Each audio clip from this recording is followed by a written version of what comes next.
চলে এসেছি আমার প্রিয় এবং আদরের ছাত্রছাত্রীদের কাছে। আজকে আমরা বুঝবো দ্বিতীয় অধ্যায় অর্থাৎ কম্পালসারি ইংলিশ এর দ্বিতীয় অধ্যায়, যারা থার্ড সেমিস্টারে পড়াশোনা করছো বর্ধমান ইউনিভার্সিটির অন্তর্গত। তো বর্ধমান ইউনিভার্সিটির অন্তর্গত যে সমস্ত তোমরা কলেজে পড়ো না কেন, কম্পালসারি ইংলিশ এই চ্যানেলে খুব সহজভাবে প্রতিটি অধ্যায় প্রতিটি টপিক ধরে ধরে সহজ করে বোঝানো হয়, এবং যখন তুমি বুঝতে পারবে তখন পরীক্ষা হলে গিয়ে এমসিকিউ প্যাটার্নে কোশ্চেন্স হবে এবং সেইগুলোর অ্যান্সার্স তোমরা আরামসে দিয়ে আসতে পারবে। তো চলো ঠিক সেরকমই আজকের দুটো টপিক বোঝা যাক দ্বিতীয় অধ্যায়।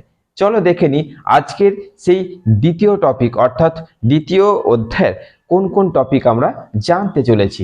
চলো।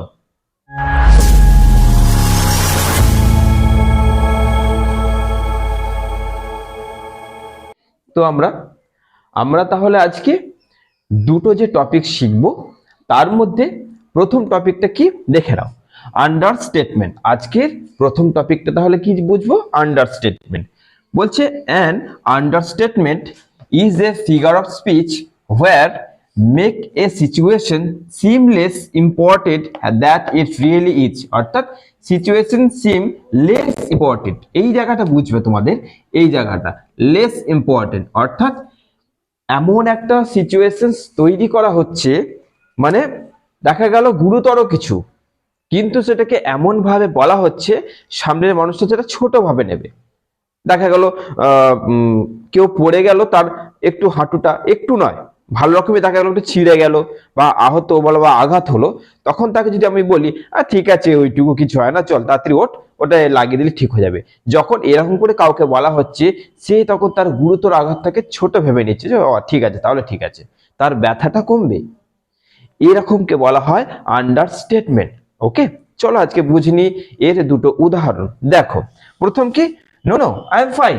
এটার মানে কি, না না ঠিক আছে আমি একদম ফাইন আছি। হয়তো আমার অনেক প্রেশারের মধ্যে রয়েছি, চাপের মধ্যে রয়েছি, কিন্তু আমি সামনের মানুষকে বুঝতে দিচ্ছি না। ওকে ওকে আই এম ফাইন। দু নম্বর কি, দু নম্বর হচ্ছে it is only a small scratch.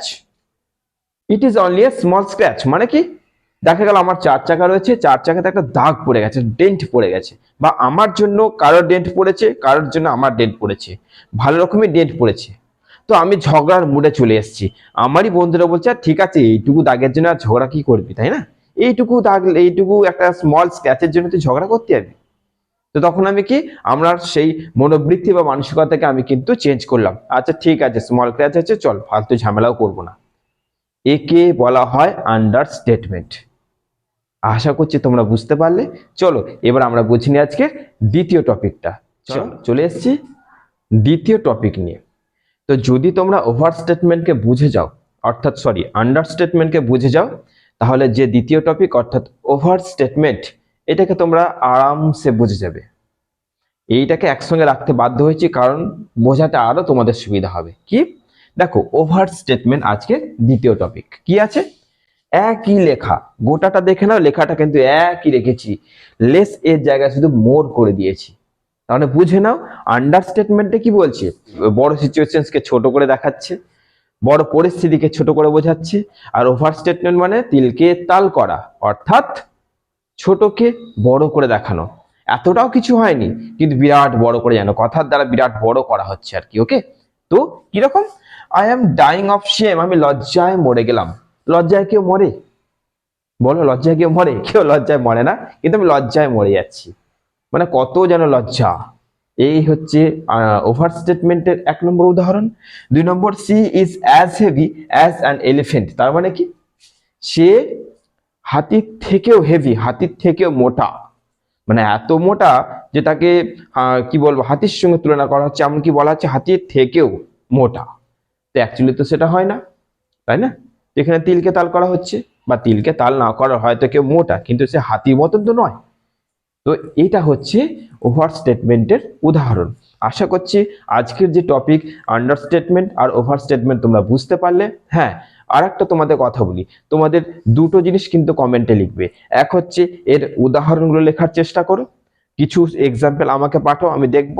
আর 2 নম্বর, সব থেকে বড় প্রশ্ন, এইটি যেটা লিখেছি এইটা ভালো করে দেখে নাও, এই উদাহরণটা আমার বোঝানো আছে কোন টপিকটার সঙ্গে ম্যাচ খাচ্ছে সেইটা অবশ্যই এই কমেন্টে লিখে জানিও।